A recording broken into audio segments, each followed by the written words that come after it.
Welcome to Satsunami.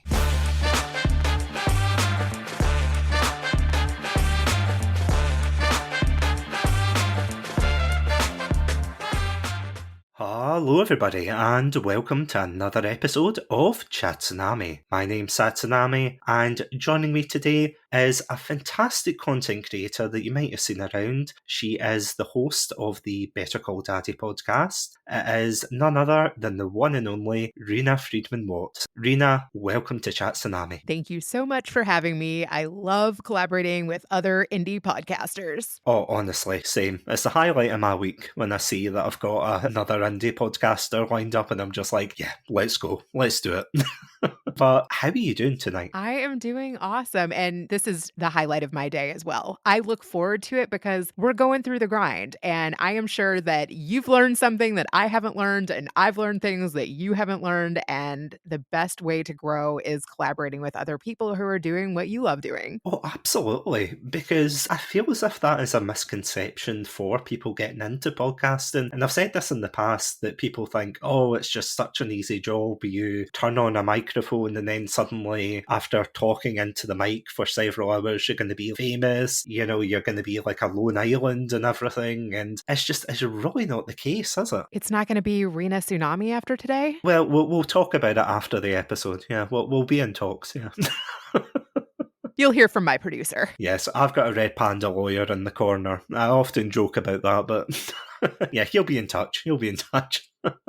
One thing that we were talking about is the tools that we use and just little things that we've discovered, like even the app we're recording this on now, Zencaster. If you talk on top of each other, that the audio might dip down. I didn't know that. Yeah, it's a bit of a problem, I'm going to be honest, especially because it's not a universal problem. And as someone who works with software in my day job, it's a bit of a pain when you've got a problem that's not, as I said, universal to every single instance. So whenever I'm talking to, like, for example, for you and I tonight, it seems all right. And I keep saying tonight, apologies, because I know time differences are a wonderful thing. It's your afternoon. But yeah, when I talk to some other people, sometimes my audio will dip or it'll just be like a battle of audio waves. So it is interesting to see that. I mean, Zencaster's great, but I think it's the case that not every app or software is going to be perfect, is it? I've even noticed with Riverside that the audio quality might be good, but the video quality might be pixelated or delayed. And I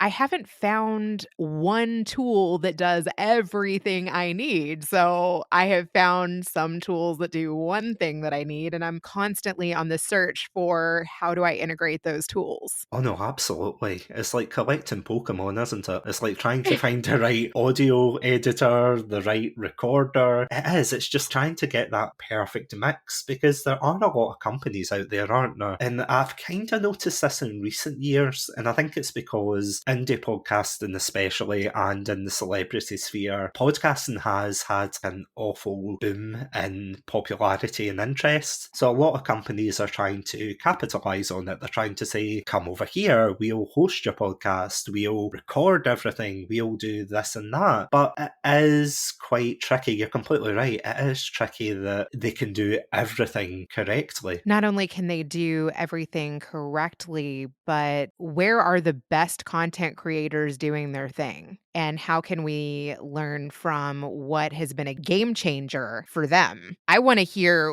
what has been a game changer. So today, a podcaster that I just connected to this past week, he's a stand-up comedian. I've actually connected to a couple comedy guys recently, but anyway, he is the modern day overthinker, Colin Strayjack. He was telling me that he uses video.ai. And I had another creator who interviewed me recently mention the same app. So it's like if two creators that I've collaborated with say that this is a game changer, then you're like, let me see what that does. And then I'm like, hey, have you used the Headliner app? That one creates audiograms. The thing is when you use these apps, it looks like you've used an app sometimes. I feel as if that is quite a sticking point for a lot of creators, especially when they find the perfect app to use, like for example with Zencaster or Headliner, and then they have a limit on their service works, because obviously they're a business at the end of the day. As much Yes. as I would love them to release everything for free and have amazing top quality audio for everyone or video, at the end of the day they are a business and they need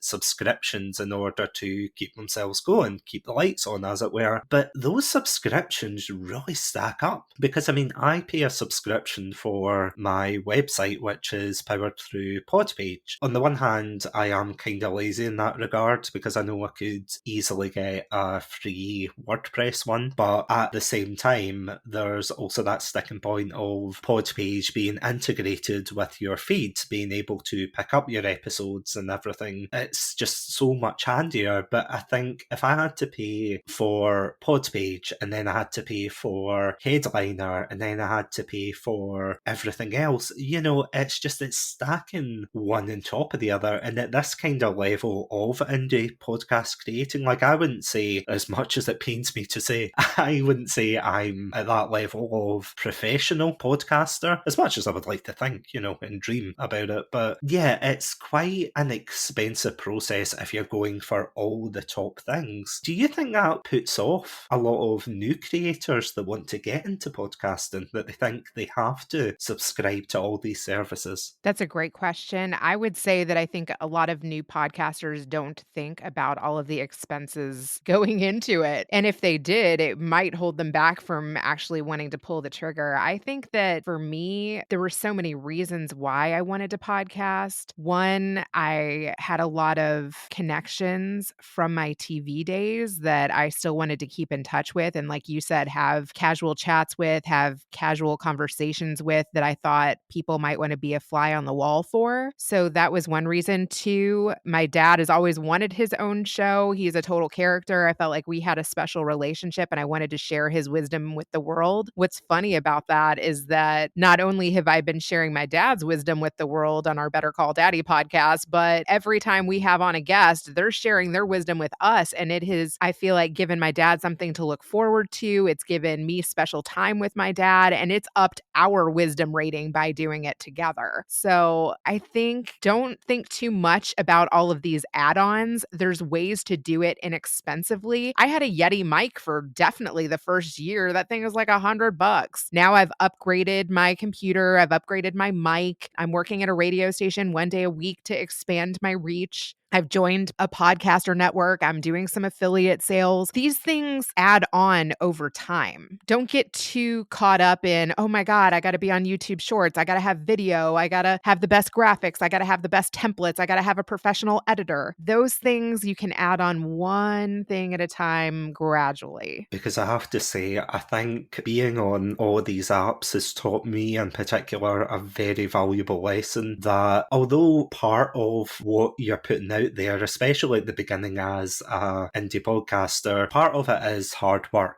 Your networking, your editing, everything that you put in, your research, half of it is hard work. But the other half sometimes, and I think this is a sticking point for a lot of people, and it was for me for a while, it can be just dumb luck sometimes. And I wouldn't say it's like the majority of it is dumb luck, but I feel as if some of it is, depending on how viral you want the show to get. Because I remember, and I've said this story a million times, so apologies if I'm repeating myself, but there was a video I posted on TikTok, and it was just a meme video. That was it. Nothing to do with the podcast, just a completely off the topic meme about, I think it was Kung Fu Panda or something very silly about that. And that got over 1 million views. Why? I've got no idea. I didn't look at the analytics. I didn't have a memento board up on the wall or anything with the red strings being like, okay, if I put this up at this time, then just purely by chance, I got that. And it's got nothing to do with the podcast. Whereas when I put up clips of the podcast, I'm lucky if I break maybe a couple of hundred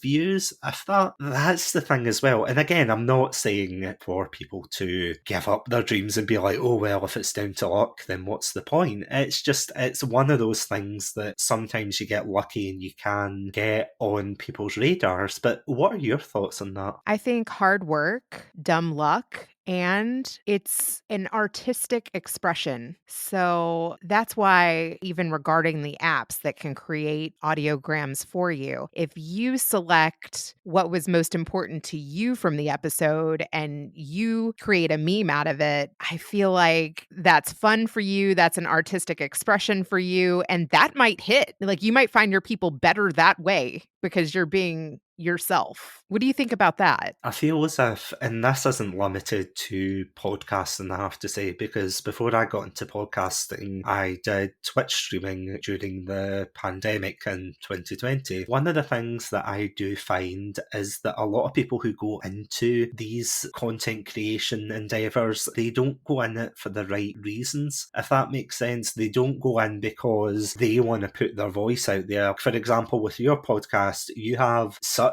a unique take on things. You do it absolutely fantastically, and don't worry, I'll get to it later to say how fantastic you do your marketing and everything, because it's like when I see you on Twitter and things, I'm like, when my podcast grows up, I want it to be just like that. Aw. But when I see a lot of content creators, they look up to megastars or popular YouTubers, popular Twitch streamers, and they want to be the next them. They don't want to be themselves. They don't want to brand the podcast as, oh, this is my show. They want to say, oh, I want to be the next, I don't know, Let's Play channel, or oh, I want to be the next whatever. And then when their podcast or show or whatever they're doing doesn't take off, then there's that chance, and I have seen it before, but there is that chance of having the wrong reaction towards it, feeling quite angry, jealous. That's definitely not the way forward, I would say. Yeah, that's a slippery slope. The whole comparisonitis or trying to be something that you're not. It's honestly taken me a long time to love myself and to lean into my unique gifts. And I think the relationship with my dad has gotten me there. It's actually been since I was a little girl, and I felt like I had something special there. But the show has pivoted. Like I said in the beginning, I thought focusing on some of my connections with reality stars or me being able to book crazy stories would be the hook. But what actually my show has turned more into is stories of inspirational fathers, dads that are teaching their sons interesting skills or things, daddy's girls, lack of father. So it's been more of the daddy angle, which I wouldn't have expected, versus the shock and awe. I do sprinkle in comedians because I love comedy, other content creators, other podcasters, because that's part of who I am as well. But yeah, I think finding your unique angle, your unique niche is part of the evolution of putting together your own thing. And going back to, as you were talking about there with your own podcast, the Better Call Daddy podcast, absolutely fantastic podcast. Am I right in saying, though, that you started this around July 2020? Yes. So was this a product of being in the lockdown? It started a little bit before that, but yes, I think I was needing more human interaction. And this was a project where I could demonstrate my love of production and casting and connecting with people and networking. So I was thinking about it going into the pandemic because I was working for a podcaster right beforehand. I was booking her hard to reach guests. I was helping her with sponsorships around events. I was part of Kathy Heller's big coaching program. I was one of her coaches. I had seen that she was making multiple streams of income from being a podcaster. So I was like, hey, if I'm booking her all of these hard to reach people and she's figured out ways of creating business around that, why can't I do that too? Out of curiosity, did you have to think for a while about what you were going to do the podcast about? Or did you just immediately think that, yeah, this is the one that I immediately want to go in running as soon as I hit the ground? That's a great question. I had thought about it for months before I actually pulled the trigger. It's funny because when I was working for Kathy Heller, my dad was doing business in California around an event that I was helping produce for her. I was pregnant at the time, and he ended up extending his trip to help me set up tables and move all of the boxes around and the furniture around. And he was like my production assistant. My dad has always been like my number one fan, my biggest cheerleader. And so I knew he wouldn't back out on me. I had co-hosted another podcast a couple years prior where I was booking guests and I occasionally filled in as a host. And that kind of sparked something in me where, again, I had thought about doing it myself, but I didn't know all of the pieces. I didn't know which mic to use. I didn't know which hosting platform to use. During that show, we were recording it on Skype. The technology has definitely improved where there's so many different ways in which you can podcast. You can record into a platform, you can host many different places. There's so many different microphones. You can do it in person, you can do it remotely. So it was kind of just figuring out what was going to be the easiest way to do it. But the dad piece, I knew. I just didn't know exactly what to call it, what the graphics were going to look like. I actually hired a friend of mine. She was a mompreneur. She had been laid off from her job. She was part of the coaching program that I was a coach for, and I loved her work. I had seen some of her cartoons and I was like, hey, could you draw one of me and my dad? And it was her idea, Shari Perry, to have my dad coming out of a telephone like a genie in a bottle. So she came up with that idea. I thought it was really cute. And I've kept that same graphic for all 4 seasons. I loved it. It's personalized. I feel like it captures the theme of my show. People know the idea from just looking at the art. But every season, I've changed different aspects of the intro. I've included my kids in some of the transitions. My daughter says, let's switch it over to grandpa. And then grandpa comes on at the end of every episode and we reflect on the episode. Sometimes the guests have a question for my dad. And I feel like the biggest gift to my guests is my dad's reflection on their story and his intergenerational wisdom. How does he relate to their story? What did he learn from it? What would he add? What does it bring up for him? And he definitely has a different perspective than I do and years of experience and his own experiences that he relates to their story. And my guests love it. And it's my favorite part to give the guest. In the final edit, I tag my dad onto the episode. So they don't get to hear that until I send them the final episode. Honestly, I think it is just such a great way to tackle these topics and these interviews. When I first heard it, I was listening to hear like how you would actually do it, and obviously when I heard your dad giving his point of view as well, it's just such a unique way to do those episodes. And again, it's done just absolutely fantastically because there's a lot of podcasters that, for better or for worse, I don't know if you've seen them about,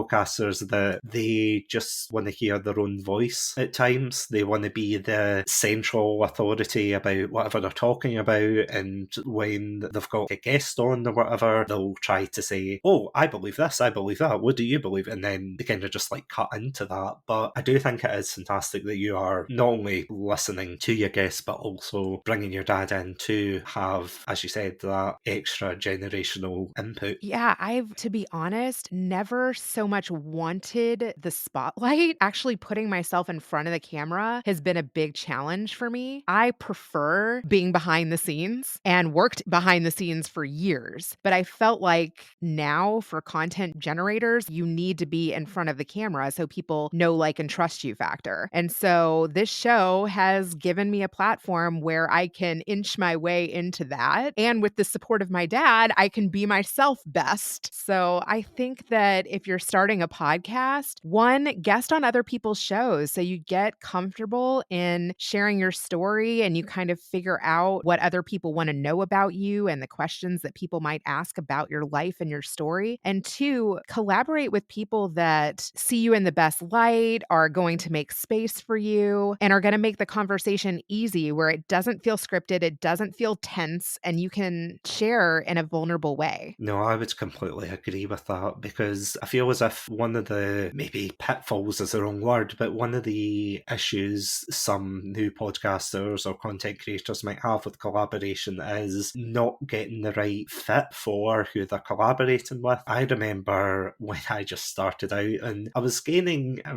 relative traction, enough for 1 or 2 people to take notice, and they said, hey, we love your show. I can't remember what podcast it was, but without naming any names anyway, this podcast was like, hey, we love your show, we'd love to have you on. And I was like, yeah, sure. Let me just double check and see who you guys are. So I looked, and long story short, it was a very quote unquote keeping it real podcast where they didn't care about what they said. It was very politically charged, let's just say. And I was like, no, 100% no, because I don't know how new podcasters would feel about feeling pressured. Like, honestly, don't feel pressured if you're listening to this and you think, oh, should I go, should I not? Definitely go for someone that you feel as if you are going to be comfortable with, because, yeah, there can be that pressure to think if you're going to collaborate with absolutely everyone. But it is okay, you know, to step back and be like, oh, I don't know if that person would fit in. Or have you ever seen that before? Or have you ever had someone where they've approached you and said, oh, do you want to come on my show? But they're probably not the right fit. That's a great question. A couple things came up for me there. One, yes, I have gone on someone's podcast and it went a different direction where I needed to reroute the conversation because I didn't really like where it was going. I feel like I was kind of able to save it and not go too much further in the direction I didn't like going, but I probably should have done better research to know that some of his beliefs didn't really match mine. And then I just want to say something else alongside that. I have gone on someone's podcast and then never heard back. And I was thinking to myself, was I not the right fit? Did I not deliver enough value? Did that person just never put it out? I actually recently re-looked up the guy and he just like all of a sudden stopped airing episodes. So that could be the thing too. Like maybe that podcaster doesn't really know the direction that they're going. And then I've had guests on too where it started off and it was just going to be like an informational get to know you. And then the conversation went well. So I was like, hey, let's turn this into an episode. And then I hit record and it didn't really make the best episode because that wasn't the initial reason why we connected. We initially connected to just have a conversation and then recording kind of mid conversation didn't make sense. So then I invited that person back on to try to do it more strategically. And then the second take wasn't good either. And so the person reached back out to me. I never told her I wasn't going to air. I kind of just thought that she might not notice because a lot of times people don't even care. Like once you have the conversation, they never talk to you again. So I thought maybe just I could sweep it under the rug. I probably should have just told her it didn't work out. And she reached back out to me. She was like, hey, is that ever going to air? And I was like, it didn't work. I'm sorry. But you have to give people the benefit of the doubt, right? Especially if they're hundreds of episodes in. Don't take it personal. Think about how you can add value to the show. I had somebody reach out to me this week and they were like, hey, I love the flow of your podcast. If you ever need somebody from a media agency, I'd love to share your podcast with my audience. I was like, oh, really? Which episode did you listen to of mine that you loved the flow? You get pitched so many times. You're like, should I call their bluff? Funny enough, I had a comment from another indie podcast. I think it was Seismic Cinema, another Scottish film podcast. And they were like, oh, we loved your finale. We loved how great a conversationalist you are with your co-host. So I went to my friend Andrew, who I did the episode with, and I told him, I gave him this feedback. And he went, really? Us? Conversationalists? And I'm like, I know. I too was shocked. But yeah, in that case, it definitely sounds as if they just, said, all the episodes. Yeah, it is quite interesting when you do get those, because I have to admit, on the opposite end of that, I got an email recently, and I don't know if you've ever got these emails where it was basically our website now has a domain name, so now it's literally just, instead of putting podpage.com/Chatsunami, we're now chatsunami.com. And I got a message through my website from some company saying, oh, I noticed that your website doesn't pop up when you put in the name. Don't worry, with our package and all the usual stuff, we'll be able to promote you in Google and everything. So I literally 2 seconds later typed in Chatsunami and it was the first result, and I was like, have you ever had that before? Oh gosh, the amount of cold pitches I get. And some of them are smart too, or they figure out how to WhatsApp you. I'm like, what in the world? Block. Really? Yes, I had one of these podcast promoters WhatsApp me. I'm like, I don't know how you figured out my number. That was smart. You know, they want to tell you that they'll spend money on Google ads and they'll monetize your channel in 1 week. All of these outrageous claims, and then they show you all of their clients, and then they circle the number of views you're getting and how they can up your engagement. And I'm like, I don't want to cheat though. Whereas it's nice to have things go viral. For me, it's not just about the views. Like you said, what is your why? What is your intention? Are you looking to grow as a human? Are you looking to network with people? Why are you doing it? I think that that is something that's really important to continually check yourself on. Yeah, it's definitely true. Having a goal for podcasting can definitely take you a long way. And it definitely takes you a while, I would say, at least in my experience, I would say that it does take a while to try and find where you're going with it. You know, it's like, as you said, with that other one who just stopped uploading, it's like if they, obviously speculating, but if they thought, oh, I'm just going to end because I've got no real clear goal, no motivation for it, you know, that's perfectly fine. But there are a lot of people that unfortunately prey on that because that feels as if it's almost like a standard that a lot of people put out there. And I mean, don't get me wrong, I've done this as well, and everybody does this, that they'll put up the best of their channel. Like, I had a guest who said this a good couple of years ago. I think her name was GlitterKitty1, or username. And when we were talking about content creation and the struggles of that, she brought up a very excellent point that a lot of people want to see your highlight reels in content creation. They want to see your triumphs and everything. They don't want to see the negative side of it, which on the one hand, you know, you can see why people would gravitate towards people who are seemingly more successful. But on the other hand, that creates almost a false image that people might think, oh, I now have to live up to that standard of podcasting or content creation as a whole. I'm sitting here shaking my head up and down. Yes. People only want to see the highlight reel. They want to see people who keep it positive. But like you said, there's a lot of hard work. A lot of hard work goes into it. And if you talk to any podcaster who's been doing it for a long time, many of us feel like they want to quit every day. I mean, especially when you see your analytics not doing as well, or you put out a bit of content, you think this is going to be the one, and it doesn't. And it's a really hard hobby, isn't it? Yes. But luckily, I have my dad to remind me of all of the reasons why we're doing it. Seriously, I think that you need an encourager. Or you need to collaborate with other podcasters who are like, I'm in this for the freaking long game. I am in this because I love this as a creative outlet. And if you don't have a platform, you're not going to reach all of these cool people that you can reach if you do have a platform. No, it's absolutely right though, because something that surprised me when I got into podcasting was just how positive the podcasting community was in comparison to other content creation groups.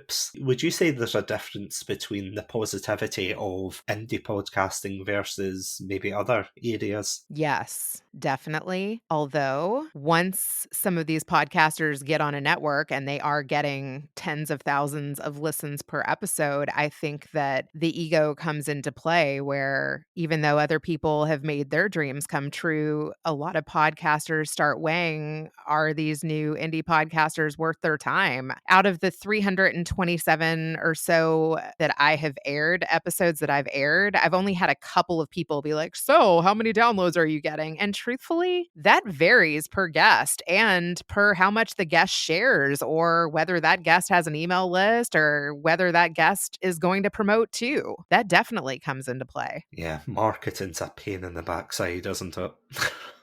That is one of the biggest pieces of podcasting that I think that indie podcasters don't really wanna do. I think it's the biggest pain point. Because especially though with the issues, I suppose is the right term, with other social media sites, like for example Twitter/X, I feel as if after everything that went on with that happened, there, at least for me, I would say, and a couple of other people I've talked to, it seems as if there has been an impact on interactions, and especially for views. Don't get me wrong, I don't really look at views and think, oh, so many people have looked at my tweet, but I feel as if ever since the takeover and everything, it has dropped significantly. And because of that turmoil, you have loads of companies that are coming out the woodwork to promote their quote unquote alternatives. For example, you have Blue Sky, Mastodon, Threads as well, Instagram, TikTok. It's just, it can be quite difficult to juggle all of them. Oh, yeah. And that's why I think it's important to know where your audience is and where you're getting the most interaction. And if you're not getting the most interaction, then go more all in on the other places. I think it's important to have a profile on each, but if you're not getting engagement, maybe that's not where you should spend the most of your efforts. I'm actually curious to hear what you think about this, because I've got an Instagram page, of course, for the podcast, but I also cross post to a Facebook group.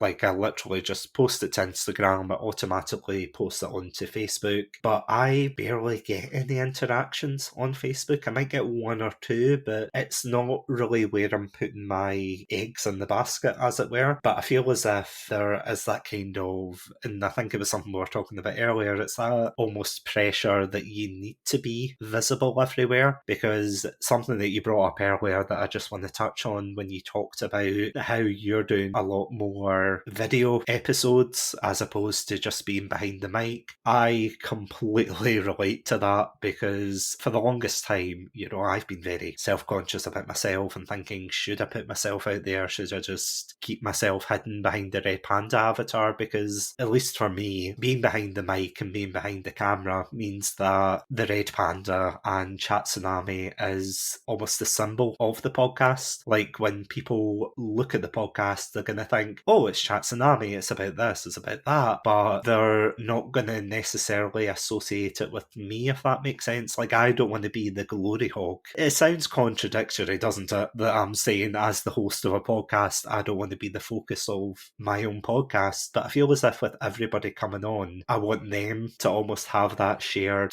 exposure. But apologies, that was a very long ramble there. Well, I want to know who the red panda is. Well, do you know the story behind the Red Panda, why I chose it? I don't. The reason I chose it was because, well, first of all, red pandas are cute as hell. That's just a fact of life. But years and years ago, my girlfriend and I went to Edinburgh Zoo for Valentine's Day. And we went on a date and we saw these lovely red pandas. After that, we ended up getting each other these plushies. So she got me a red panda because I was like, oh, the red pandas are cute. And in return, I got her a wee koala. So I've still got that plushie, and you might have seen it in videos and things that I do on TikTok, and whenever I do a video with a red panda plushie, chances are it's the same one. The reason I chose that is because it is, to me personally, it's a symbol of a really happy time in my life, and I want to spread that. As cheesy as this sounds, apologies, but I want to spread that happiness to other people with the podcast, whether I'm talking about something silly like about gaming or films, or whether my friends and I talk about something a wee bit more serious. I just want people to look at the red panda and feel happy, just like I do whenever I see that red panda. But on the downside, it does mean that whenever there's like a news story about red pandas, or there's like a really funny picture of a red panda, I will always without fail get tagged by someone in the indie podcasting community, and they'll be like, hey Satsu, is this you? Yeah, why not? It's me.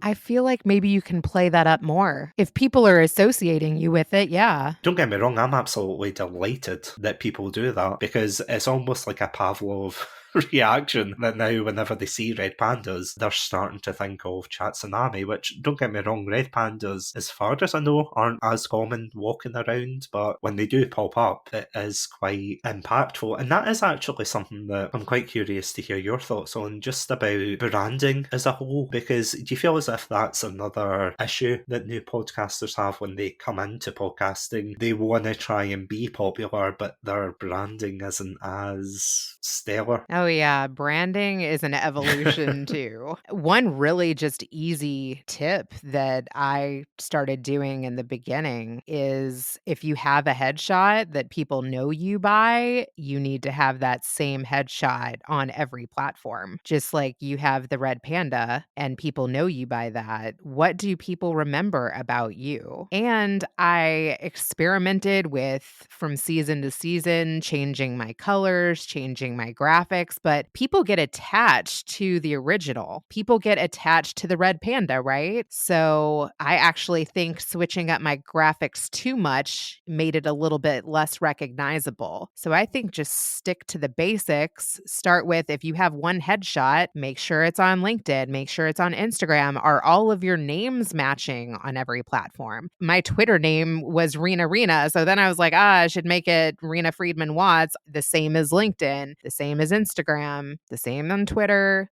Unfortunately, I wasn't able to grab Better Call Daddy on Twitter. Somebody had it. So I did like Better Call Dad 1. But if you can get those names on every platform, that's something to think about with branding and with creating a show is that name available? How many people have it? Same thing with your website. Do you want .com? Do you want .ai? There's so many different extensions now. Do you want to own multiple extensions? Because if somebody else wants the name, are you protecting it? Do you want to have different variations of that? Do you want to own all of the domains, right? So in creating a name and a brand, you need to see what's available and who else are you associating yourself with by taking that name. I actually remember my friends and I were working on another project and we were trying to come up with a name for it. Basically, it's a podcast thing, but it's not really associated with Chatsunami. But we were trying to come up with a name, and one of my friends immediately just slammed his fist on the table and he was like, whatever you do, I am vetoing the name, or rather, not another X podcast. Which, don't get me wrong, if that's what your podcast is called, that's fair enough. But there's a lot of people that call it a kind of ironic name. Oh, look, it's a podcast about gaming podcast. How many people are going to take that? How many people are going to just say, I'm going to choose this name? I love that your red panda story is tied to a good moment with your girlfriend at the zoo. And when you shared that story with me and then connected that to spreading happiness, that's something that's memorable. Honestly, I feel as if a lot of, and again, it's not everyone, because as I said, the indie podcast community, as far as I've seen so far, the majority of people have been absolutely fantastic and they have been so supportive. But you do get people that you do look at their promotion style. And again, it's obviously not naming any names, not targeting anyone, but you see some of them and you kind of think, this isn't the way to do it. Like, have you ever had anybody just tag you out of the blue? Yeah, Oh, just for yeah. a new episode, not even anything to do with yourself or for your content. Just, yeah, I've got a new episode. Let me tag Rena. There's tagging protocols, and not everybody knows them. That is a struggle. Tagging manners. Yes, tagging etiquette, as you said. Yeah, tagging etiquette. It's funny because I feel like there's been different versions of that on LinkedIn. Like years ago, everybody tagged each other. Now it's almost like you have to ask if you like to be tagged. I can honestly just imagine that message being like, Dear Sir or Madam, may I tag you in this post? Kind regards.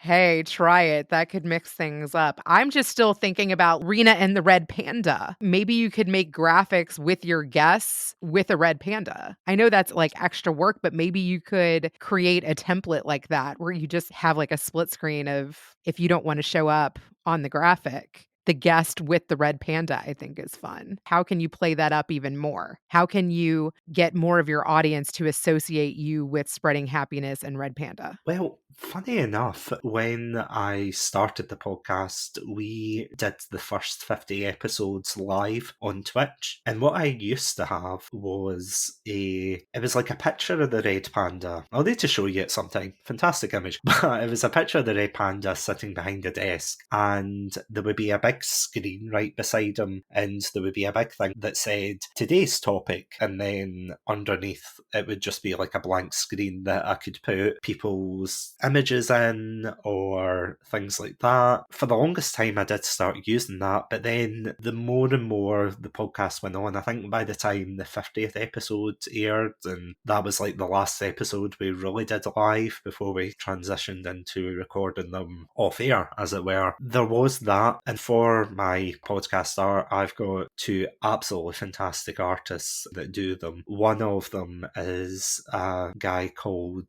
Arroz Carlo from the Philippines, a fantastic guy, but he does like a lot of the chibi artwork for it. And honestly, he must be sick of me. Like every time I have a themed month, I don't know if you've seen the artwork for the theme months, but every time there's a theme month, I always try and shake up the artwork. I always say, right, it has to be the red panda and whoever I'm on with to make it more theme appropriate and everything. And I just keep thinking he must just be looking at his DMs and seeing me pop up and think, oh Jesus, not this guy again.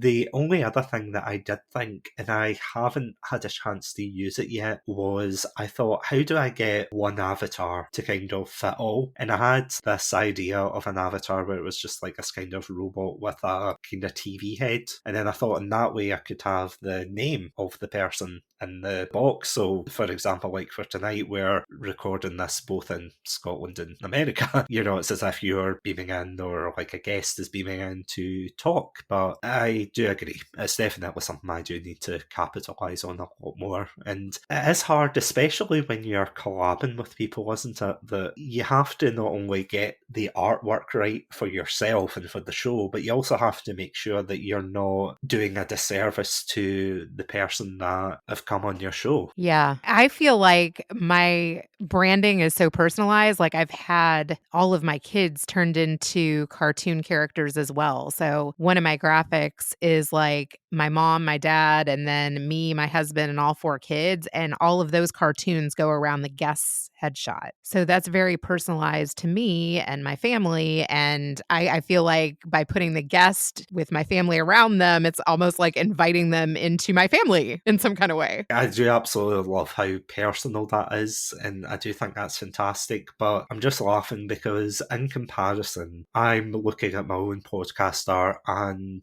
my friend Adam and I, we pretty much did the first 50 odd episodes, or yeah, there was a couple that he was out for, but I was asking him, oh, what avatar would you like? Because if he was going to be part of the show, I thought, you know, I want more of a face on there, and I knew he wouldn't want his face. So he ended up saying he wanted to be a sandwich. I don't know if you've seen the artwork for his avatar. I love the idea. That's creative. I think I heard you talk about it before, the sandwich. Long story short, it was out of a game called Deadly Premonition where some of the characters go into this diner and they have this horrible looking sandwich, and one of them says the sandwich is so bad he calls it the sinner sandwich because it's punishing yourself by eating this sandwich. And because we got really close over playing that game, he was like, I want to be a sinner sandwich. So I was like, right, okay, you're a sinner sandwich. My other friend wanted to be a chibi version of himself, like a kind of cutesy, cartoony version. So I was like, right, okay, you're that. I got another friend on for more of the gaming side, but he was very indecisive, so I made him into a panini. Well, I didn't make him into a panini, but that was kind of related to the sandwich. So it's honestly this cartoony, over the top, like lightheartedness, I think is what I would try to get at, because I know for your podcast especially, and I mean, after, is it over 300 episodes that you've done? Yes. That is absolutely fantastic, by the way. I meant to bring it up earlier, but I was looking Aw. at the list and I was like, wonder how many you've done. And I saw it was like over 300. I was like, my God, I've got about half of that.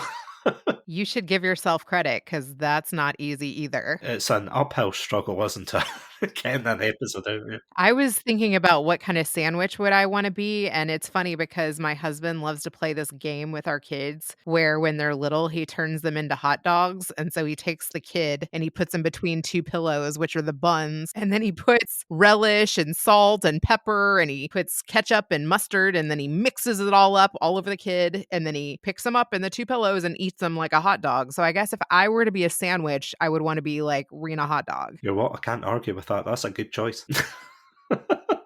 I've never actually thought about that question for myself, nor has it ever come up when, they see Adam's avatar and they go, all right, he's a sandwich with a face, and they just never ask any questions. But I don't know. I mean, I'm British, so it'd probably be like a boring sandwich, like a sandwich from the local bakery or something like that.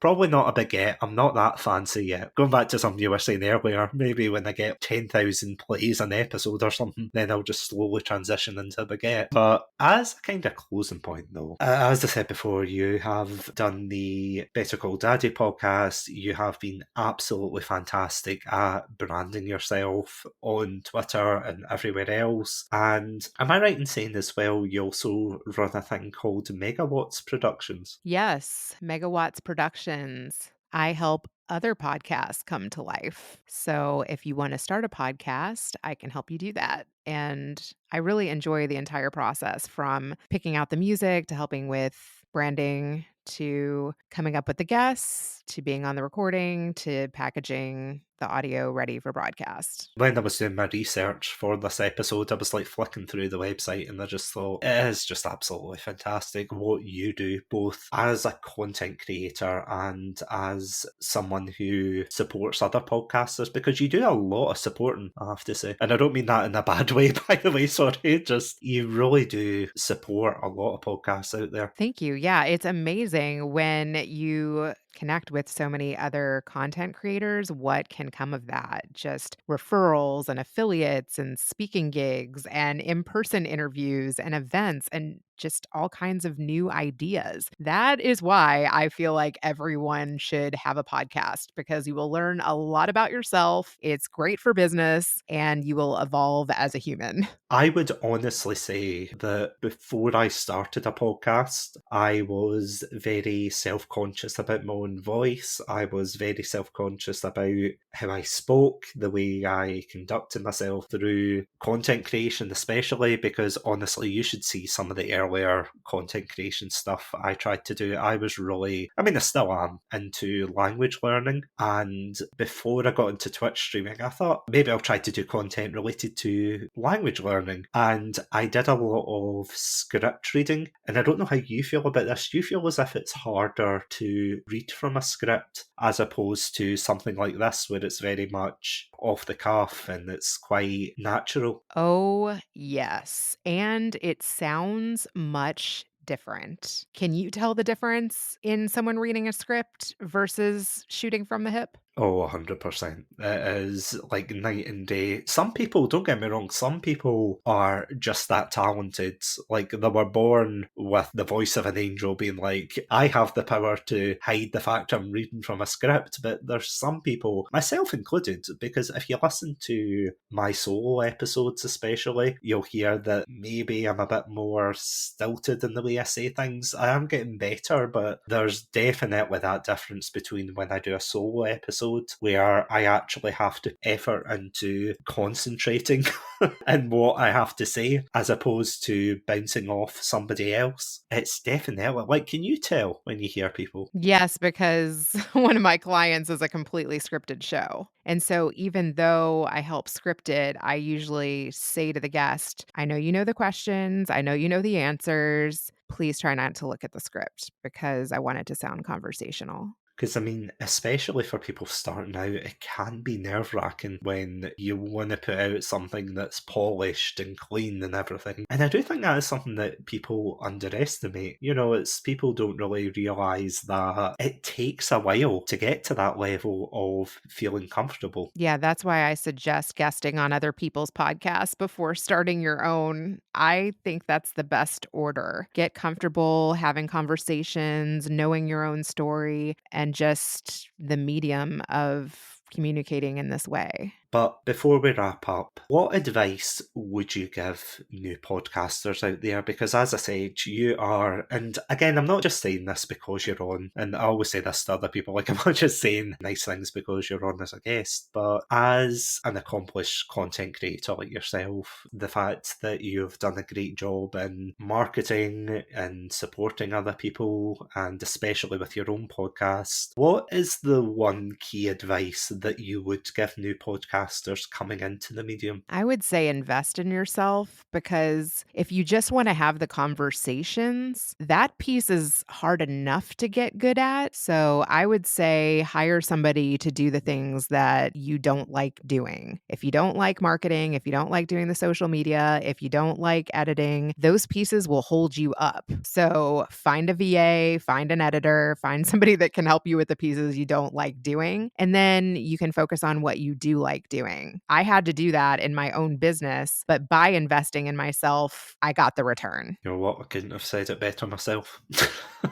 On that note, Reena, thank you so much for coming on the show tonight and, yeah, sharing your wisdom on podcasting. Thank you so much. I have loved hanging out with the Red Panda. Oh no, I've honestly enjoyed having you here. Before we wrap up, where can these lovely listeners at home find your content? BetterCallDaddy.com is my newly made over website, and you can find me on Instagram, LinkedIn, and Twitter at Reena Friedman Watts. And if you want to listen to more content from ourselves over at Satsunami, you can check us out on the website, chatsunami.com, as well as all good podcast apps. Just look for the Red Panda under the name Satsunami, and we'll see you there. I also want to give a huge shout out to our Pandalorian patrons, Robotic Battle Toaster and Sonia. Thank you so much for supporting the show. But until then, stay safe, stay awesome, and most importantly, stay hydrated. Welcome to Satsunami, a variety podcast that discusses topics from gaming and films to anime and general interests. Previously on Chatsunami, we've analysed what makes a good horror game, conducted a retrospective on Pierce Brosnan's run as James Bond, and listened to us take deep dives into both the Sonic and Halo franchises. Also, if you're an anime fan, then don't forget to check us out on our sub-series, Chatsunani, where we dive into the world of anime. So far, we've reviewed things like Death Note, Princess Mononoke, and the hit Beyblade series. If that sounds like your cup of tea, then you can check us out on Spotify, iTunes, and all good podcast apps.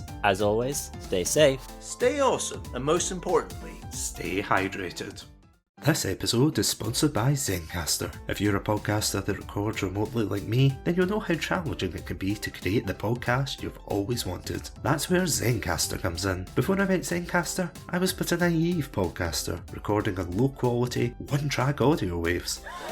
But with Zencastr, you can kiss those fears goodbye as they provide crystal clear audio and HD video. Plus, with our all-in-one podcasting suite, recording with guests is extremely simple. From local recordings to post-production, Zencastr has it all. Go to zencastr.com/pricing and use my code CHATSUNAMI. You'll get 30% off your first 3 months of Zencastr Professional. I want you to have the same easy experience I do for all my podcasting and content needs. It's time to share your story.